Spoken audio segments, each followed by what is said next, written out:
GMRC 5, Quarter 4, Week 3. Mga katangian ng mabuting tagasunod ng mga alituntunin ng pamayanan. Revised K-12 Curriculum with me, Teacher KMP.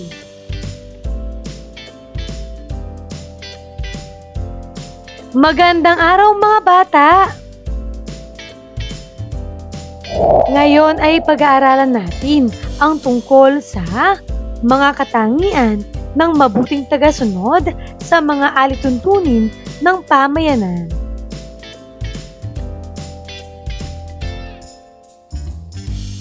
Mga layunin.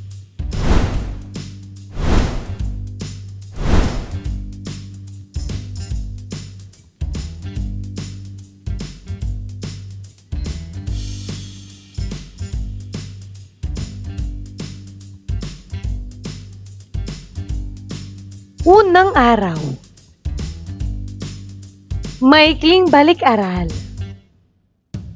Isulat sa tamang hanay ang mga sumusunod na pangungusap.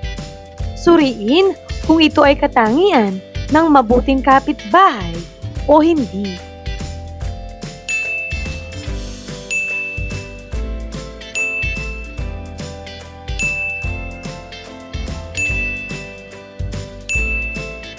Basahin at suriin ang mga ito.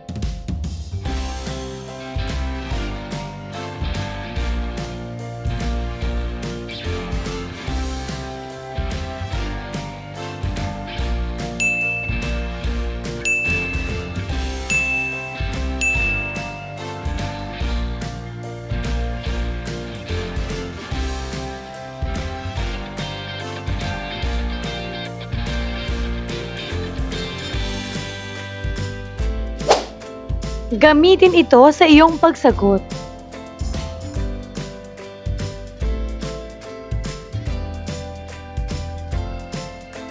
Sagutin natin. Para sa katangian ng mabuting kapitbahay. Una, itinatapon sa tamang tapunan ang mga basura. Pangalawa, nginingitian ang kapitbahay kapag sila ay nakikita. Pangatlo, batiin ang bagong lipat na kapitbahay. Pang-apat, ipaalam sa kapitbahay kung may gaganapin na pagtitipon sa inyong bahay, lalo na kung ito ay gaganapin sa labas. Pang-lima, may malasakit sa kapitbahay.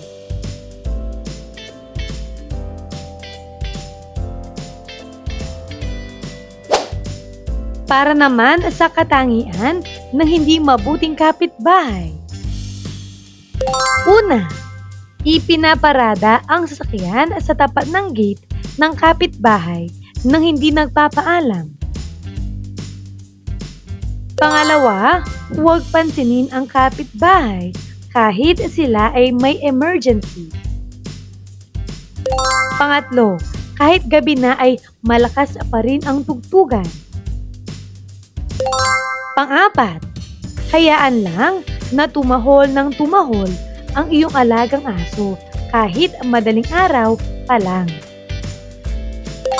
Pang-lima, ikinukwento sa ibang kapitbahay ang buhay ng iba pang kapitbahay.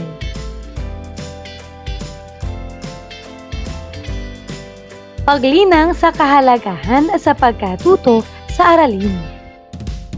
Sumulat ng 5 alituntunin na sinusunod ninyo sa loob ng inyong tahanan at 5 alituntunin rin na sinusunod ninyo sa paaralan. Alituntunin sa tahanan. Narito ang mga pwedeng maging sagot. Umuwi ng maaga. Hugasan ang mga pinagkainan. Huwag magpupuyat. Tapusin ang mga takdang aralin bago hawakan ang cellphone. Bawal manood ng TV kapag may pagsusuli.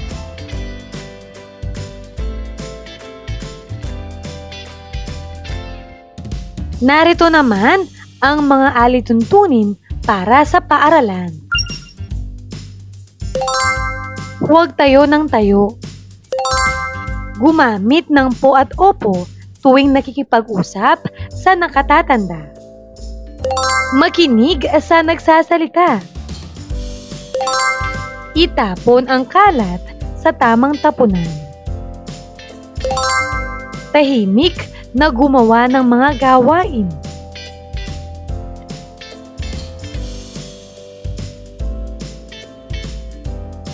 Paghawan ng bokabularyo sa nilalaman ng aralin. Word Finder.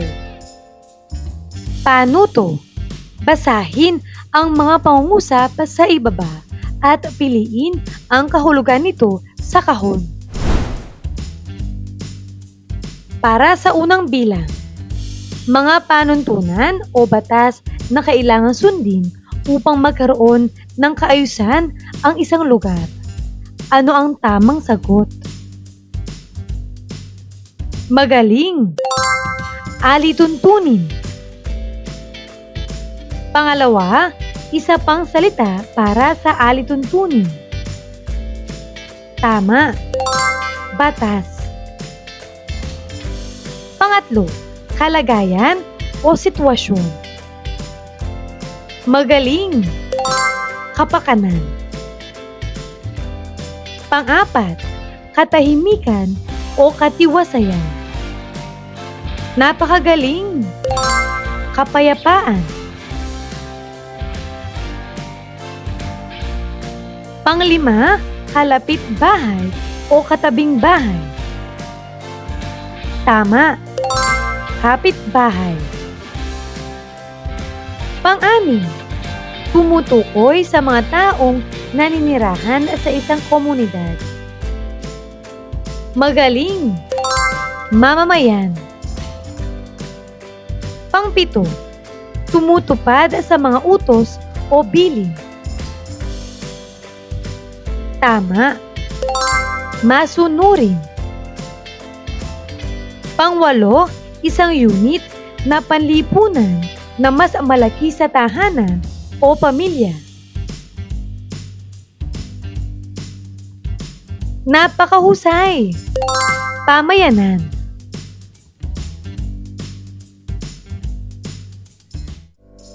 Ikalawang araw. Unang aralin, pagtukoy sa mga alituntunin ng pamayanan. Pagproseso ng pag-unawa. Hindi lamang sa ating mga tahanan at sa paaralan mayroong alituntunin na dapat tayong sundin.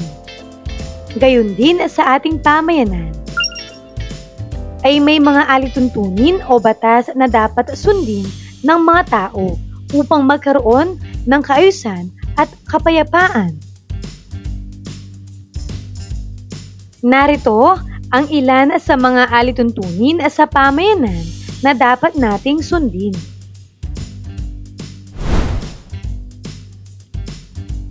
Itapon ang basura sa mga basurahan. Ikulong ang mga alagang aso at pusa. Sumunod sa mga batas trapiko. Huwag gumamit ng mga ipinagbabawal na gamot. Bawal ang pag-inom ng alak sa mga pampublikong lugar.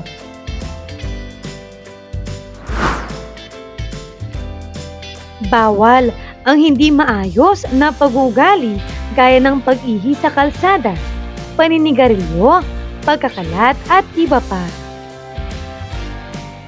Pagpapatupad ng paglilinis ng tapat ng bahay.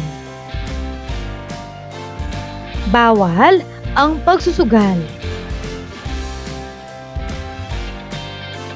Bawal ang pagpapatugtog ng malakas o pagvividyoke sa gabi.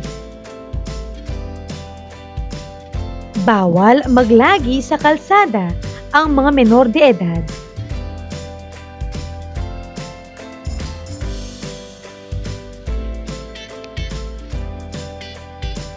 Ang mga alituntunin na ito sa pamayanan ay may kaakibat na kaparusahan para sa mga lalabag.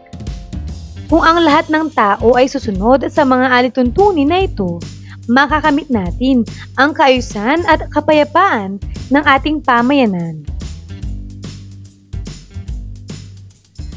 Pinatnubay ang pagsasanay. Gaano ka kadalas sumunod sa mga alituntunin sa pamayanan? Lagyan ng check ang iyong sagot. Una, pagtatapon ng basura sa tamang basurahan.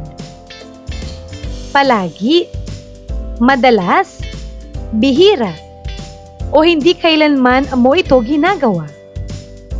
Lagyan ng check ang iyong sagot. Pangalawa, pagtawid sa tamang tawiran.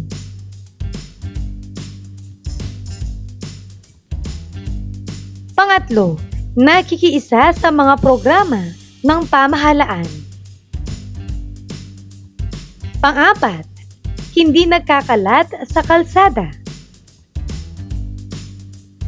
Pang-lima, naglilinis ng tapat ng bahay.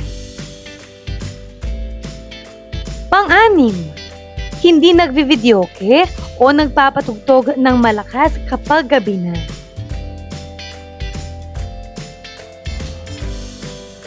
Pang-pito, pagsakay sa tamang sakayan. Pang-walo, hindi naglalagi sa kalye, lalo na sa gabi.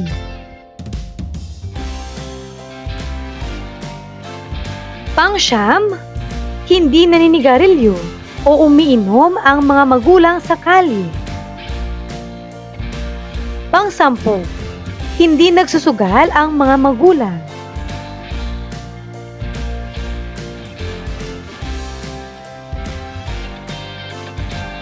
Paglalapat at pag-uugnay.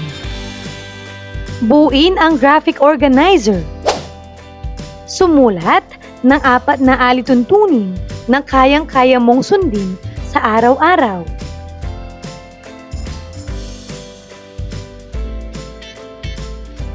Ikalawang aralin, mga katangian ng mabuting tagasunod ng mga alituntunin ng pamayanan.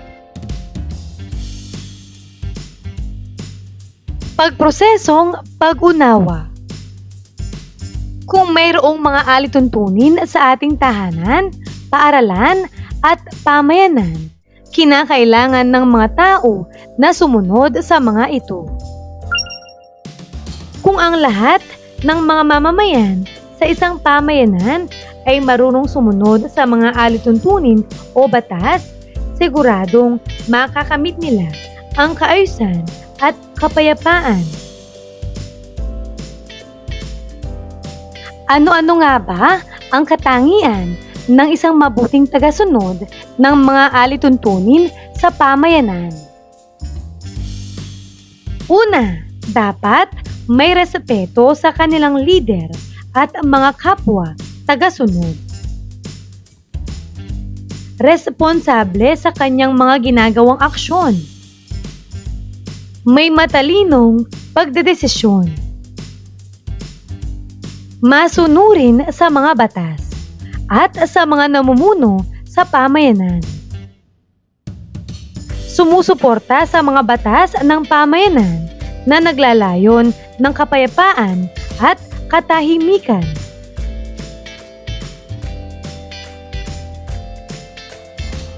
Pinatnubay ang pagsasanay. Isulat ang salitang masunurin kung ang pangungusap ay katangian ng isang mabuting tagasunod at pasaway naman kung hindi.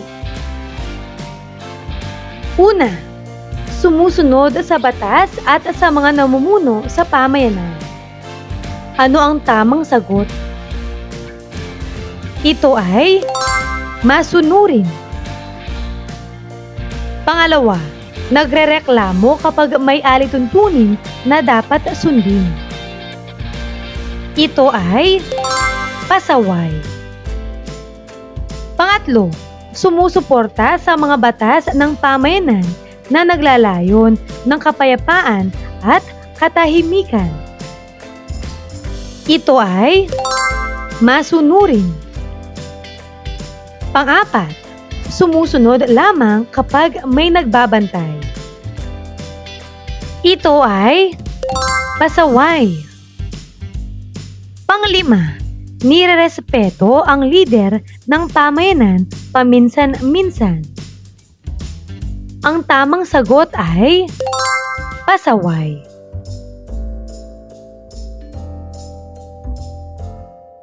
Pang-anim, pinipili lamang ang mga taong nirerespeto. Ito ay pasaway. Pang-pito, responsable sa kanyang mga ginagawang aksyon. Ito ay masunurin. Pang-walo, may respeto sa kanilang lider at ang mga kapwa tagasunod. Ito ay masunurin. Pang-siyam, nakikinig sa payo ng mga matatanda kung nais niya lamang. Ito ay pasaway. Pang-sampu, may matalinong pagdedesisyon. Ito ay masunurin.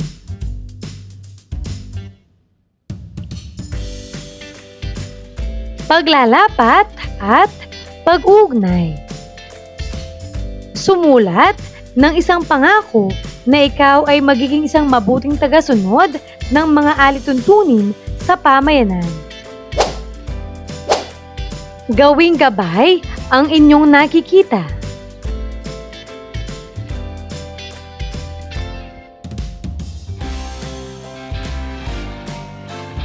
Ikatlong araw.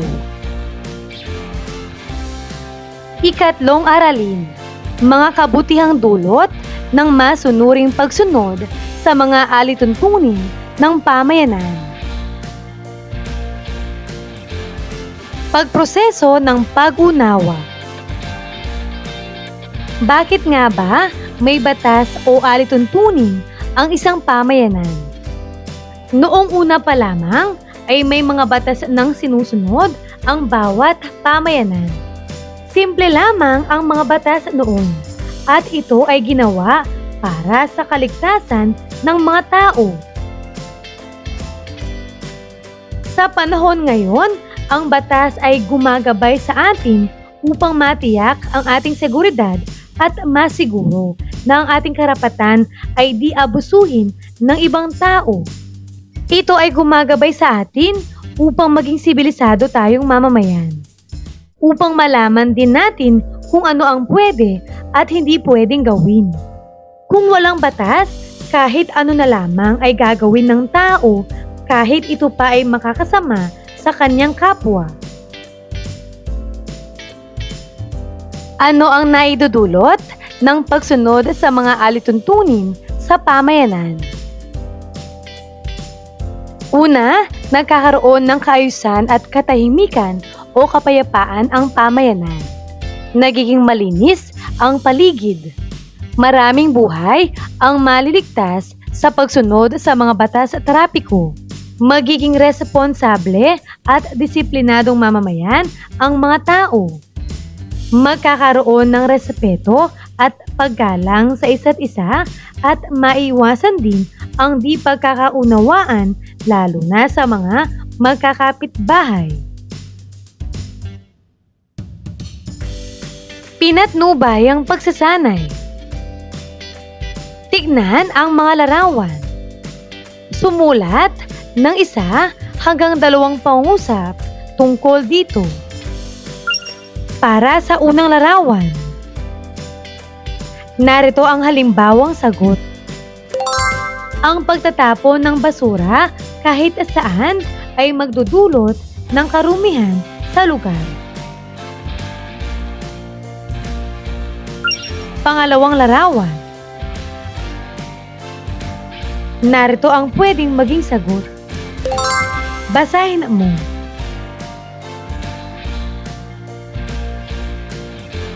Pangatlong larawan. Narito ang pwedeng maging sagot. Basahin mo.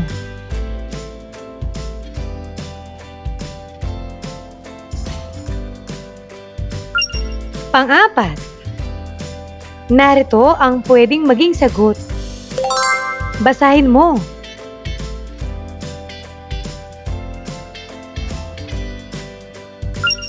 Pang-limang larawan. Narito ang pwedeng maging sagot. Basahin mo.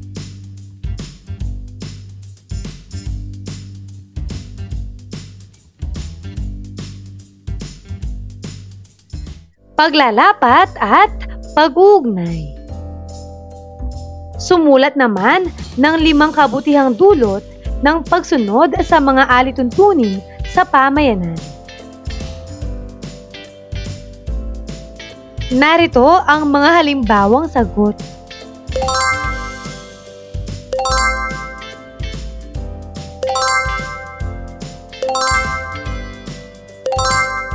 Basahin mo ang mga ito.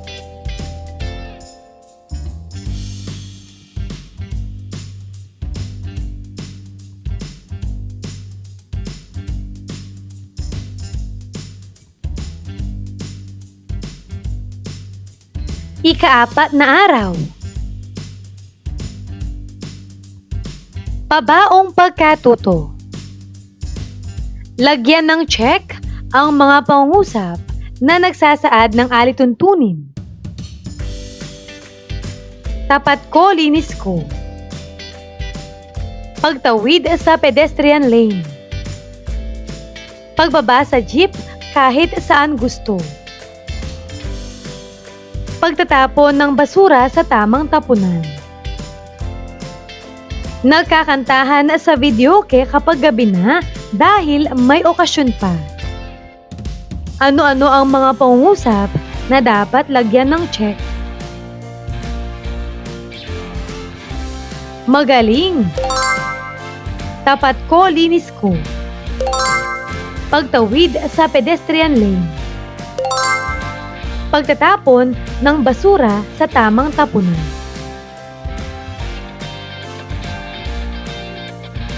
Kasunod, pwede pa rin sa labas ng bahay ang 17 taong gulang kahit ika-11 na ng gabi. Pag-iinuman sa kalye. Pwede ang manigarilyo kahit saan. Pagparada ng sasakyan sa tamang lugar. Pagsusugal sa pampublikong lugar. Ano-ano ang mga pangungusap na dapat lagyan ng check?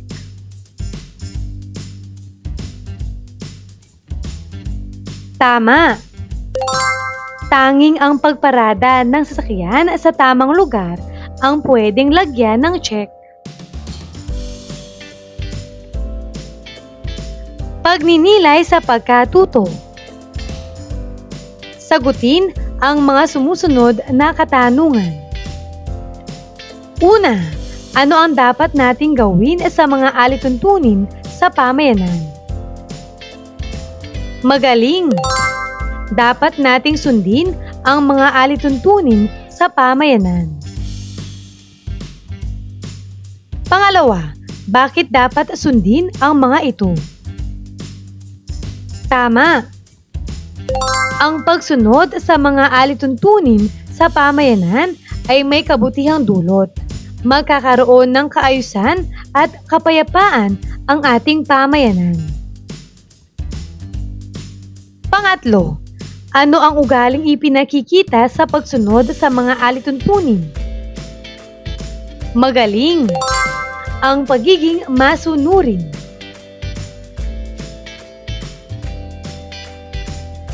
Pagsusulit. Para sa unang bahagi, isulat kung ang mga sumusunod na alituntunin ay pangkalinisan, pangkapayapaan, paggalang sa karapatan o pantrapiko. Para sa unang bilang, pagtatapon ng basura sa mga basurahan. Ano ang tamang sagot? Ito ay pangkalinisan. Pangalawa, pagparada sa tamang lugar ng paradahan. Ito ay pantrapiko. Pangatlo, pagtawid sa tamang tawiran. Ito ay pantrapiko.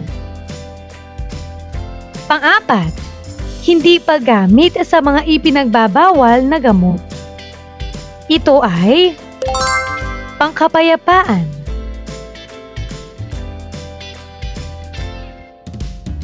Panglima, bawal ang pag-inom ng alak sa mga pampublikong lugar.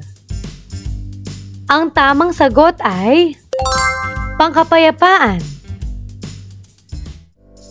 Pang-anim, bawal ang hindi maayos na pag-uugali.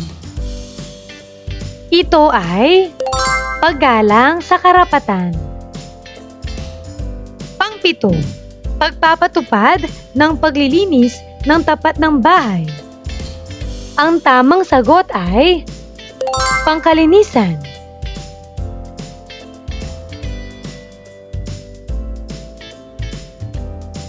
Pang-walo, bawal ang pagsusugal. Ito ay pangkapayapaan. Pang-siyam, bawal ang pagpapatugtog ng malakas o pagbibidyoke sa gabi. Ang tamang sagot ay paggalang sa karapatan. Pang-sampu, bawal maglagi sa kalsada ang mga menor de edad. Ito ay pangkapayapaan. Para sa ikalawang bahagi, isulat kung tama o mali ang isinasaad ng bawat pangungusap. Una, sundin ang mga alituntunin sa pamayanan. Tama o mali? Tama. Pangalawa, huwag suportahan ang mga proyekto o programang pangkaayusan ng pamahalaan. Tama o mali? Mali. Pangatlo, dapat tayong maging masunurin sa mga alituntunin. Tama o mali? Tama. Pang-apat, iwasang magkalat kahit saan. Tama o mali? Tama. Panglima, maraming kabutihang dulot ang pagsunod sa mga alituntunin. Tama o mali? Tama. Pang-anim, walang kaayusan ang isang lugar kung hindi tayo susunod sa mga batas trapiko. Tama o mali? Tama.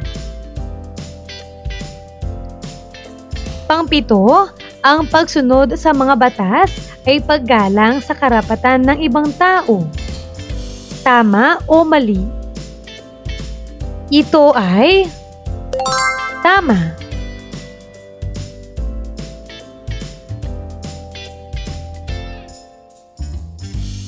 Pang-walo, ang mga batas ay gumagabay sa atin upang tayo ay maging sibilisadong tao. Tama o mali? Tama. Pang-siyam, maayos ang isang pamayanan na walang sinusunod na batas. Tama o mali?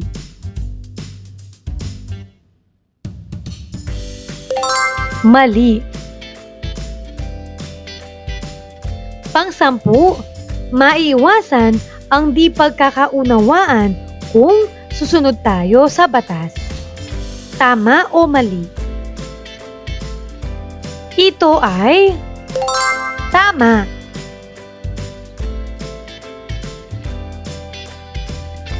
Mahusay mga bata!